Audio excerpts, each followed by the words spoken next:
Hi, I'm Landry Beckett, 27 years old. That Saturday morning, my little brother Dylan looked me dead in the eye and said, "Cancel your doctor appointment and drive me to the airport right now." I said no. Next thing I knew, his hand cracked across my face so hard I staggered. "Selfish bitch," he screamed. My parents didn't even blink. Mom just added coldly, "His future actually matters. Yours doesn't. That doctor appointment. The one I waited 9 whole months for, the one that would tell me if the lump in my neck was cancer or not. His flight to Perfect Game National, the showcase that could lock him a multi-million MLB deal. I walked out that same day and they lost everything. If you've ever had your own family choose someone else's dream over your literal life, stay until the very end. This one ends ice cold.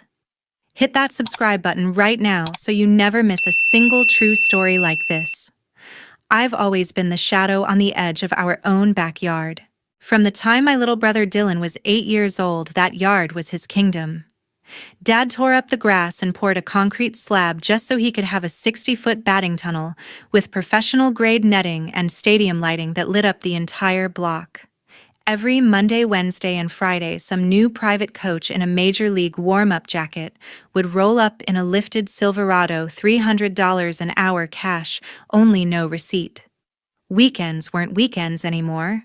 They were red-eye flights to Jupiter, Fort Myers, Phoenix, Cary, Lake Point, wherever the best travel ball tournaments were that month. Dylan flew first class when he was 12. I was still riding the RTD bus to community college. I paid for my own books, my own food, my own everything. While Dylan got custom cleats molded to his feet every 6 weeks, I was working overnight janitorial shifts at an office park off Bellevue, then clocking in at 6 a.m. at Einstein Bros on Pearl Street so I could stack enough credits to transfer to CU Boulder. My bedroom was the unfinished basement cinderblock walls, one bare bulb of futon I found on Craigslist, and a constant soundtrack of baseballs slamming into the backstop above my head until midnight. Some nights I counted the thuds instead of sheep. 137, 138. Until the lights finally went out. Mom kept a huge dry erase board on the fridge with Dylan's entire year mapped out in red. WWBA World Championship in July, Perfect Game National in June, area codes in August. My work schedule never earned a single square. When I got into Boulder on a partial scholarship, Dad looked up from his phone long enough to say, "Cool means you're out of here sooner." They didn't come to my graduation ceremony. Dylan had a showcase in Georgia that weekend. Mom sent me a text with a baseball emoji and nothing else. At 26, I finally had a real job at an advertising agency in lower downtown, making enough to rent a 400-square-foot studio off Colfax. I was still sending money home every month because the travel ball dues went up again, or the new radar gun cost $2,000, or the team needed new uniforms with Dylan's number stitched on the back in 3D lettering. I told myself it was temporary. Once I got the lump in my neck checked out, once I knew I was fine, I'd stop. I'd finally draw the line. The lump showed up right after my 26th birthday, hard as a marble under my jaw. The family doctor in Littleton felt it, frowned, and sent me straight to an ENT. The ENT sent me to oncology. Every specialist within driving distance had wait lists stretching 6 to 10 months. I took the very first opening anyone offered me 9 months out. I marked it in my phone calendar in red, the only red thing that was ever about me, and I waited. I waited while the lump grew. I waited while my voice started cracking on certain words. I waited while Dylan's fastball climbed from 92 to 96, and the recruiting sites started calling him a generational arm. Nobody in that house ever asked how I was doing. Mom only called when the coach needed another payment.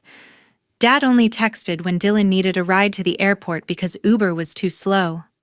I kept wiring the money, kept showing up with Gatorade and sunflower seeds, kept pretending I didn't notice how my necklaces stopped sitting flat anymore. I told myself once the appointment came, everything would change. I would finally matter to somebody, even if it was only the doctor. But that appointment landed on the exact same Saturday Dylan had to be at Denver International by 8 a.m. for the private charter flight to the biggest showcase of his life. And for the first time in 27 years, I realized I was done being the shadow. That Saturday morning, Dylan came pounding down the stairs like the whole house was his personal clubhouse. He had his perfect game travel hoodie on, the one with his number stitched huge across the back duffel bag, swinging AirPods, blasting whatever hype playlist he was obsessed with that week. He didn't even look at me, just barked toward the kitchen. Landry keys. We're leaving in 25. Flight's at 10. I was leaning against the island, clutching the first hot coffee I'd tasted in peace in forever. My phone sat face up next to me, screen glowing with the reminder I'd been living for UHealth Anschutz, oncology, Dr. Sarah Mitchell. 11:30 a.m. Do not reschedule. I took a slow sip and said, I'm not driving you. I have my appointment. He stopped halfway through the living room, yanked one AirPod out. What appointment? The specialist. The lump in my neck. The one I've been waiting 9 months for. He actually laughed like I'd told the world's weakest joke. You're serious right now, call them and move it. This is perfect game National Landry. Every single MLB team is sending scouts. I'm not missing my shot because you have some random doctor visit. It's not random. They're doing a biopsy. It might be cancer. He rolled his eyes so hard his whole head went with it. God, you're so dramatic. You've had that thing for ages and you're walking around fine. Cancel it. No, just that one word, calm, flat, final. The air in the room changed instantly. He dropped his bag, took 3 steps toward me until we were toe-to-toe. His voice dropped to that ugly whisper he saves for people who dare tell him no. Get your keys. Get in the car. Drive me to the fucking airport. I'm not doing it. His hand moved faster than I could track. Open palm full force cracked across the left side of my face like a major league fastball. The impact spun me. My hip caught the sharp corner of the island. Coffee exploded across the counter, and I went down hard on the living room rug, ears ringing, vision flashing white. Mom and Dad were already standing there. They'd walked in while we were arguing and hadn't made a sound. Dad folded his arms, looked down at me on the floor, and delivered the only words he would ever say to me again. His future actually matters. Yours doesn't. Mom didn't even glance my way. She was too busy making sure Dylan's boarding pass was pulled up on her phone. I stayed down for maybe 4 seconds, tasting blood, feeling the perfect outline of his hand burning into my skin. Something inside me that had been cracked for years finally shattered clean in half. I pushed myself up, slowly wiped my mouth, and walked past all 3 of them without a single word. Up the stairs, into the bedroom I barely used anymore. Grabbed the go bag I kept for last-minute work trips, threw in 3 more days of clothes, my laptop charger, toiletries, the thick folder with every medical record I owned, and the envelope with $4,000 in cash I'd been hiding in a shoebox for emergencies. 14 minutes from the second his palm connected with my face to the second I was back downstairs. Dylan was already in the garage screaming about traffic. Mom was holding his shaker bottle like it was made of gold. Dad never turned around. I walked straight to the front door. Dylan yelled from the garage. Landry, what the hell are you doing? I didn't answer. I opened the door, stepped into the freezing May morning, and pulled it closed behind me with a soft final click that somehow sounded louder than the slap itself. I got in my car, backed out of the driveway, and drove away from that house for the last time in my life. I drove straight to UHealth with my brother's handprint still burning hot on my face. I took the parking garage ticket at 10:57 a.m., found a spot on level 4, and sat in the car for 3 full minutes staring at myself in the rearview mirror. The mark was already turning purple, 5 perfect fingers outlined like a brand. I grabbed my folder of medical records, locked the car, and walked inside. The oncology waiting room was quiet, mostly older patients, and one scared-looking teenager with his mom. When the nurse called Landry Beckett, she did the same double take the receptionist had, but kept it professional. I followed her down the hall into the procedure room. Dr. Sarah Mitchell was already waiting, chart in hand, white coat crisp. She looked up, saw my face, and the chart lowered slowly. Landry. Who did that to you? I opened my mouth to lie, to say I walked into a door but nothing came out. Instead, the whole morning poured out at once. Dylan needing the airport, the slap, my parents standing there like I was a stranger, the 15-minute exodus. Sarah listened without moving a muscle. When I finished, she set the chart down, peeled off her gloves, and said, "You are not going back to that house. Not tonight. Not ever, if I have anything to say about it." The fine needle biopsy took 8 minutes. Local anesthetic, quick pressure, a Band-Aid done. She told me results would take 5 to 7 business days and scheduled the follow-up. Then she asked the question that broke the last thread holding me together. "Do you have somewhere safe to go after this?" I didn't. My studio lease had ended in March. I'd been sleeping in the basement on an air mattress whenever I was in town. Sarah didn't hesitate. "You're coming home with me. Guest room, spare key, big dumb golden retriever who thinks everyone is his new best friend." No argument. I tried to protest. She shut it down with one look. "I've seen what happens when people go back after the first hit. We're not doing that." Her house was a modest 1970s ranch in East Aurora, Christmas lights, still blinking on the porch because life's too short. She handed me a bag of frozen corn, poured 2 very generous glasses of Cabernet, and sat me at her kitchen table. Then she asked for my insurance card so she could finish the hospital paperwork on her laptop. I slid my wallet across the table. She opened it, pulled out the card, then stopped cold. "Landry, why are there 9 credit cards in here with your name that I'm pretty sure you didn't open?" I told her I only had 2. She logged into the secure patient billing portal, requested an updated credit report for insurance verification purposes. Turns out oncologists can pull full reports when fraud is suspected, and we watched the screen load together. Total unsecured debt in my name, $178 for $12. 9 different cards, all opened in the last 36 months, all maxed out, all with payment patterns that matched Dylan's baseball calendar like a fingerprint. $29, $800 on a platinum card, team hotels in Jupiter, Fort Myers, and Phoenix. $33 and $100 on a black card, private coaching packages, radar guns, Rapsodo units, Driveline baseball subscriptions. $41, $200 on a business visa, charter flights, private jets to East Cobb, team banquet bills. $34, $300 spread across 2 cards, performance supplements from a Sarasota compounding pharmacy that had been raided twice by the DEA for selling trenbolone and testosterone to minor league players. Every application had my social security number, my signature scanned from old-school permission forms, my Littleton address. Some even listed Dylan as an authorized user so he could flash them at team dinners. Sarah stared at the screen for a long time. Then she closed the laptop, looked me dead in the eye, and said, "Your family didn't just assault you this morning.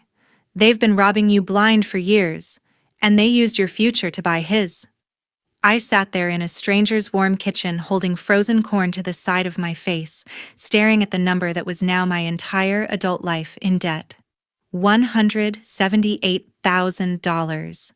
Every cent funneled into the myth of Dylan Beckett, future first-round draft pick. And not one person in that house had ever thought to ask if I was okay. 2 weeks later, the baseball world caught fire. I was standing in Sarah's kitchen in an old CU hoodie, eating yogurt straight from the container, when my phone started going berserk. It didn't ring. It vibrated itself across the granite like it was trying to escape. I picked it up, and the screen was already a war zone. First came the group chat screenshots from parents I hadn't spoken to since high school. Then the Twitter spaces. Then the direct messages from accounts I didn't even follow. Perfect Game National had run surprise tests on every arm throwing over 92 that weekend. Dylan was yanked off the mound after his fourth inning, escorted to medical by two guys in polos with USADA badges. They took blood and urine on the spot. Results came back from the Olympic lab in Colorado Springs in under 48 hours, positive for 3 separate anabolic compounds: bolden-1 undecylonate, nandrolone decanoate, and a TE ratio of 28:1. Numbers so cartoonishly high that the lab flagged it as inconsistent with therapeutic use and sent it straight to MLB's scouting bureau. By 10:12 a.m., his name vanished from the live leaderboards. By 11:03 a.m., Perfect Game's official account posted the driest statement in sports history. Participant Breflasfeno4 has been removed from the event and is ineligible for all future PG activities due to anti-doping violation. By noon, every single recruiting site had scrubbed him. Baseball America, Prep. Baseball Report. 5 Tool prospects live. Gone. His player profile now redirected to a 404-page. 11 Division I coaches who had been texting him heart emojis for 2 years suddenly stopped answering entirely. 11 full-ride offers evaporated like they never existed. The MLB draft board that had him projected as a top 15 pick in 2027 now had a single line in the internal notes that leaked an hour later: permanent global baseball ban. Do not contact. My phone became a weapon. Mom sent 41 messages in 6 minutes. You did this. You're dead to us. Your brother is crying in his room and it's your fault. Dad sent one voice note, 38 seconds of pure venom. You better pray I never see you again. Dylan sent 87 texts before I blocked him. They started with bargaining, moved to threats, ended with him sobbing in all caps that I had murdered his dream, as if I had been the one holding the syringe. By 3 p.m., someone had already started a GoFundMe titled "Help Dylan Beckett Fight False Positive," and it got taken down in 20 minutes for violating terms of service. By 5 p.m., the top post on the biggest recruiting forum was a 47-page thread called "The Dylan Beckett Steroid Scandal." Timeline and receipts, with 1.2 million views. Someone posted side-by-side photos: Dylan at 16, throwing 89, Dylan at 18, throwing 97, veins popping out of his neck like cables. The comments were brutal surgical final. I sat on Sarah's living room floor, legs crossed, scrolling through the carnage while her golden retriever rested his head on my knee. Every notification was another brick in the wall they had built around him, finally crushing him underneath it. I didn't smile. I didn't cry. I just watched the empire they sold my future to buy collapse in real time and felt absolutely nothing. At 9:42 p.m., Mom called from a new number. I let it ring. She left a voicemail I played on speaker so Sarah could hear it too. He tried to hurt himself tonight because of what you did. If he dies, his blood is on your hands. Come home right now and fix this. I blocked that number too. Then I turned the phone face down, poured myself a glass of water, and went to bed. For the first time in my entire life, nobody in that house could reach me. And Dylan's perfect golden future was already 6 feet under. I gave them 30 more days of total radio silence. I didn't block them for drama. I erased them. New phone, new number, new email, new everything. Sarah changed her doorbell camera password the same week after Mom tried to show up at 2 a.m. crying on the porch. Security footage only. No conversation. On the 31st morning, I walked into the 17th floor office of Mason Brooks in downtown Denver. Same Mason who once paid me in beer and pizza to write his senior thesis. Now he wore a $3,000 suit and had "of counsel, financial crimes" on his door. I dropped a 2-inch thick binder in front of him and said, "I want them in federal prison." He opened it. Page 1, my social security card photocopy next to 9 forged credit card applications. Page 2, the $41 $200 in private jet fuel charges. Page 50, the compounding pharmacy receipts for 4 cycles of testosterone and nandrolone, addressed to D. Beckett. Littleton CO, page 400 bank records showing every single payment coming from Richard's company account or Mom's personal debit card. Mason didn't flinch once. When he closed the binder, he simply said, 10 years minimum for the organizer. That's your father. He filed everything the same day, not state court, federal. IRS Criminal Investigation Division tax evasion on the baseball business expenses FBI financial crimes, Denver field office wire fraud identity theft across state lines U.S. Postal Inspection Service mail fraud. They used USPS to receive the cards U.S. Attorney's District of Colorado full prosecution package. 10 days later, I was having lunch with Sarah when my new phone lit up with a news alert. I opened it and almost dropped my fork. Photo Richard Beckett face pressed against the dusty hood of his own F-250 in the middle of a half-built subdivision in Castle Rock. 2 FBI agents in Navy windbreakers twisting his arms behind his back while his crew stood frozen with rebar in their hands.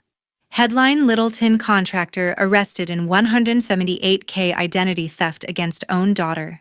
Mom was arrested 24 hours later in the King Soopers parking lot on Bowles, still holding 2 tubs of Dylan's favorite vanilla whey when agents put her in cuffs.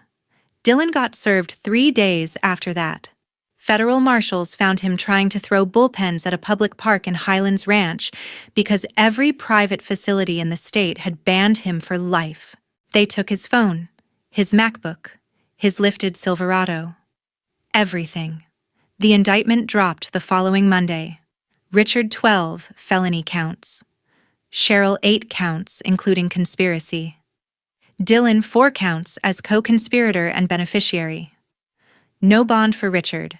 Judged flight risk with the company jet still in his name. Straight to FDC Englewood in an orange jumpsuit and belly chain. Mom made bond, but surrendered her passport and got the glowing ankle bracelet. Dylan was confined to the Littleton house under pretrial supervision, the same house now crawling with news trucks 24/7. Mason sent me the mugshots. Richard's face was gray eyes hollow. Mom looked 20 years older. Dylan's booking photo showed a kid who finally realized the world wasn't going to bend for him anymore.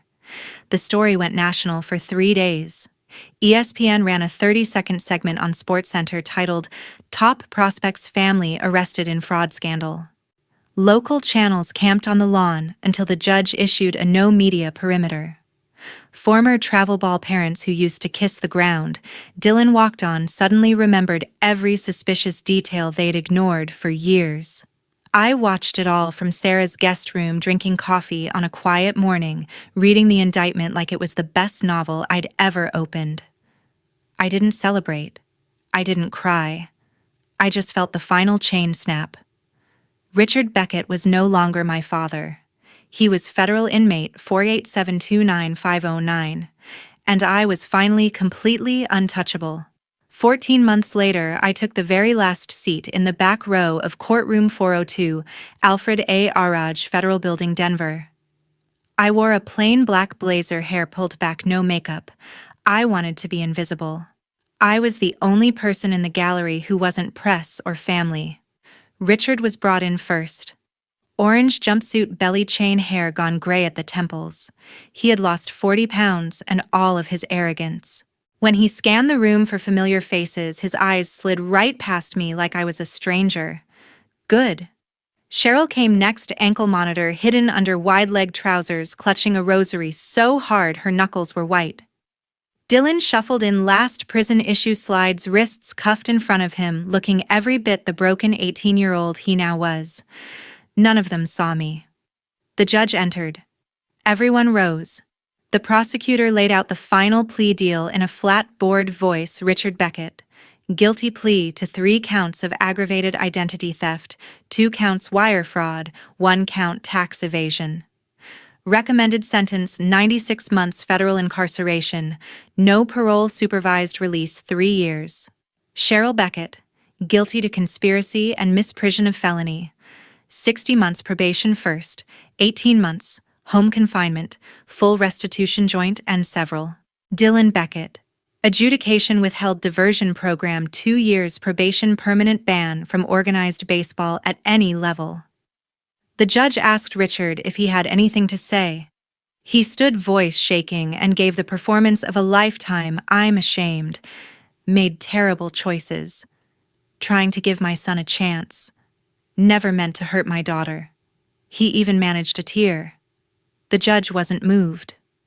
When she pronounced the sentence, 96 months served at FCI Inglewood, report date 30 days, Richard's knees buckled. 2 marshals caught him before he hit the floor. Cheryl let out one animal sound, half sob, half scream. Dylan just stared straight ahead, eyes empty. Restitution was ordered jointly, $178,412 plus interest payable immediately. The prosecutor then requested and the judge granted forfeiture of the Littleton house.